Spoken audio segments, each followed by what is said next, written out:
وزارة الاقتصاد والمالية أعلنت اليوم الأحد 19 ماي 2024 من خلال واحد البلاغ لمديرية المنافسة والأسعار والبقاسة أن الزيادة في أسعار أسطوانات غاز البوتان غادي يتم الشروع فيه ابتداء من يوم غد الاثنين إن شاء الله 20 ماي 2024.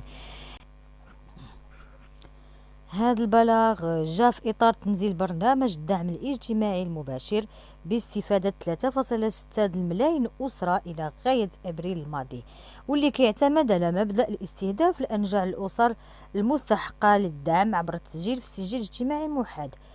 اللي قامت به الحكومة وبتعزيزه بمجموعة من البرامج الاجتماعية، منها تعميم التغطية الصحية على 4.2 ملايين أسرة مستفيدة من أمو التضامن، وبرنامج دعم السكن حتى هويا ل 330 ألف أسرة على مدى 3 سنوات، وحتى الإعلان على رفع أجور الموظفين الأجراء في القطاعين العام والخاص برسم جولة أبريل 2024 من الحوار الاجتماعي. هذا لكي يساهم في رفع القدرة الشرائية لأكثر من 4 ملايين أسرة مغربية، اللي غادي يتم مباشرة إصلاح منظومة دعم أسعار غاز البوتان بشكل جزئي. ونفس المصدر كيقول باللي غادي يتم مواصلة تنزيل الإصلاح الشامل لمنظومة الحماية الاجتماعية عبر تنزيل قانون الإطار رقم 0921 اللي كيتعلق بالحماية الاجتماعية، واللي كينص على مادته الثامنة على أن برنامج الدعم الاجتماعي المباشر غادي يتم تمويله من خلال تجميع وتعميم مختلف البرامج الاجتماعية، بالإضافة إلى الإصلاح الجزئي لصندوق المقاصة اللي خصت فيه الحكومة 80 مليار درهم في أفق سنة 2026 باش تمول مختلف البرامج الاجتماعية، إضافة إلى تنزيل مخرجات الحوار الاجتماعي لا سيما في الرفع من أجور الموظفين والأجراء.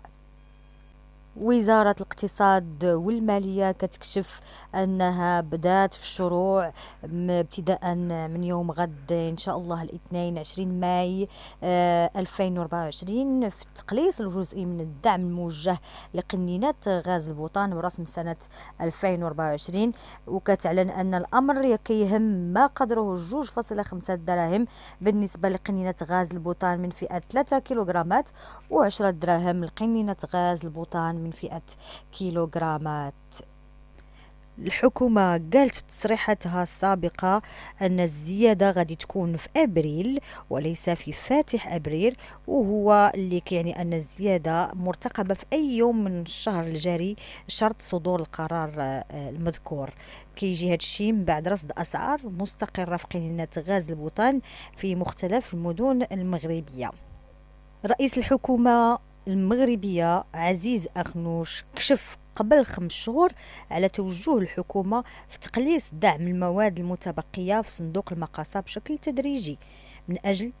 تمويل دعم الفقراء اللي كيكلف خزينة الدولة 25 مليار درهم. رئيس الحكومة كيضيف وكيوضح بلي الدعم الخاص بهذه الأسر كيوصل ل 600 درهم في 2023 وغادي يرتفع ل 750 درهم في 2025 وغادي يبلغ 900 درهم شهريا ابتداء من يناير 2026، بمعنى أكثر من 10,000 درهم في العام هو لأسرة تستوفي العتبة للاستفادة من هذا الدعم. أخنوش أيضا كيقول أن الفكرة اللي ممكن إيصالها هي أن هذا الدعم المباشر الممنوح